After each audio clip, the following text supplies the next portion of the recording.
Congress party ఎన్నికల ముందు ఇచ్చిన హామీలను నెరవేర్చకుండా నిరుద్యోగులను మోసం చేస్తుందని బీజేవైఎం కార్యకర్తలు పలు జిల్లాలలో ఆందోళన నిర్వహించారు.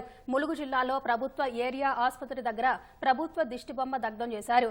టీజీపీఎస్సీ వద్ద బీజేవైఎం కార్యకర్తలపై పోలీసుల లాఠీచార్జ్ ఘటనను నిరసిస్తూ హైదరాబాద్ శివారు శంషాబాద్లో ధర్నాకు దిగారు.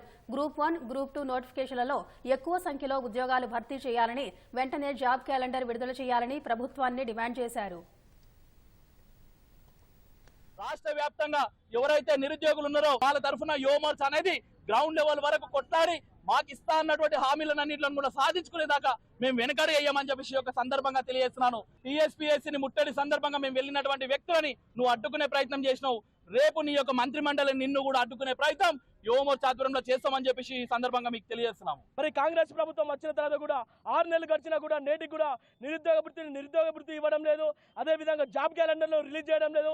మెగా డిఎస్సీ అని చెప్పినాడు. మరి ఆ మెగా డిఎస్సీని కూడా ఇప్పటి వరకు రిలీజ్ చేయకపోవడము కాంగ్రెస్ యొక్క దురదృష్టకరము. మరి రాబోయే రోజులలో తప్పకుండా దీనిపై పెద్ద ఎత్తున ధర్నా కార్యక్రమం, ఆందోళన కార్యక్రమం నిర్వహిస్తామని భారతీయ జనతా పార్టీ తరఫున డిమాండ్ చేస్తున్నాము.